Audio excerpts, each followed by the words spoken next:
கர்நாடகாவில் தொடரும் மழையினால் கெலவரப்பள்ளி அணைக்கு நீர்வரத்து அதிகரித்துள்ளது. தென்பெண்ணை ஆற்றில் வெள்ளப்பெருக்கும் ஏற்பட்டுள்ளது. மழையின் காரணமாக சேலம் மாவட்டம் ஓமலூரில் பாலம் ஒன்று அடித்துச் செல்லப்பட்டதால் பல்வேறு கிராமங்களுக்கு போக்குவரத்து துண்டிக்கப்பட்டுள்ளது. கிருஷ்ணகிரி மாவட்டத்தில் 3 நாட்களாக கனமழை தொடர்கிறது.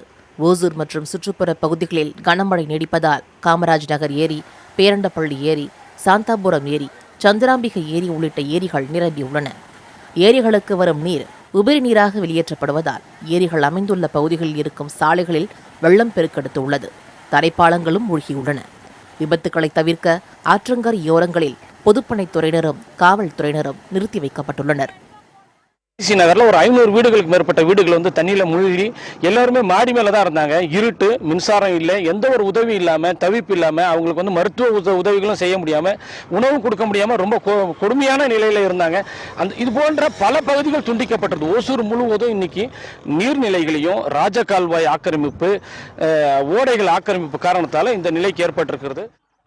கால்வாய்களில் இருக்கும் ஆக்கிரமிப்புகளை ஆய்வு செய்த சார் ஆட்சியர் செந்தில், ஆக்கிரமிப்புகளை அகற்ற கிராம நிர்வாக அலுவலர்கள் உட்பட 6 பேர் கொண்ட குழு அமைக்கப்பட்டுள்ளதாக கூறினார். கர்நாடக மாநிலத்தில் தொடரும் மழையால் கெலவரப்பள்ளி அணைக்கு நீர்வரத்து அதிகரித்துள்ளது. வினாடிக்கு 2000 கன அடி நீர் அணையிலிருந்து வெளியேற்றப்படுகிறது.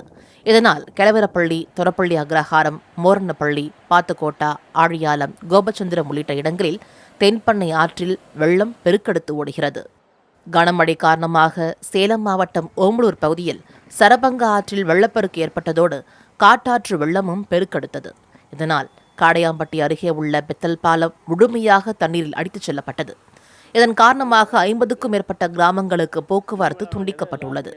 பாலம் அடித்துச் செல்லப்பட்டது குறித்து தகவல் அறிந்த காடையாம்பட்டி வருவாய்த்துறை அதிகாரிகள் சம்பவ இடத்திற்கு சென்று பாதிப்புகள் குறித்து ஆய்வு செய்து போக்குவரத்திற்கான மாற்று ஏற்பாடுகளை செய்தனர்.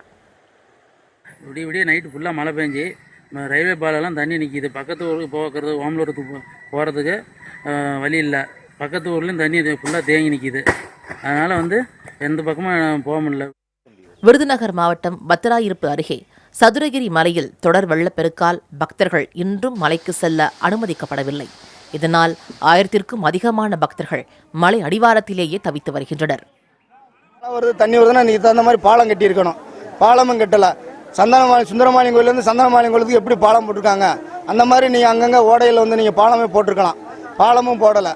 இப்போ நீங்கள் நாங்கள் வேலை செய்கிறோம். இந்த பங்குனி பௌர்ணமிக்கும் அமாவாசைக்கும் போகிறவங்க, மாதம் பௌர்ணமி அமாவாசைக்கு போகிறவங்களாம் அந்த நேரத்தில் போகிறவங்களே விட மாட்டேங்காங்க. நாங்கள் வேலை பார்த்துட்டு இருக்கோம், நீங்கள் வராதிங்க அப்படின்றாங்க. இப்போ இந்த நேரத்தில் முக்கியமான வருஷத்தில் ஒரு நாள் ஆடி அமாவாசை தான் பெரும் திருவிழா. இந்த திருவிழாவில் வந்து ஜனங்களை வந்து 3000 ஜனங்க இந்த இப்போ காத்துட்டு இருக்காங்க. பிள்ளை குட்டியோட சாப்பாடு இல்லாமல் ஒன்றும் இல்லாமல் உட்காந்துட்டு இருக்காங்க. காட்டாற்று வெள்ளத்தால் நேற்று மலைக்கோயிலில் தங்க வைக்கப்பட்ட பக்தர்கள் இன்று காலை அடிவாரம் திரும்பினர். புதிய தலைமுறைக்காக செய்தியாளர் குழு.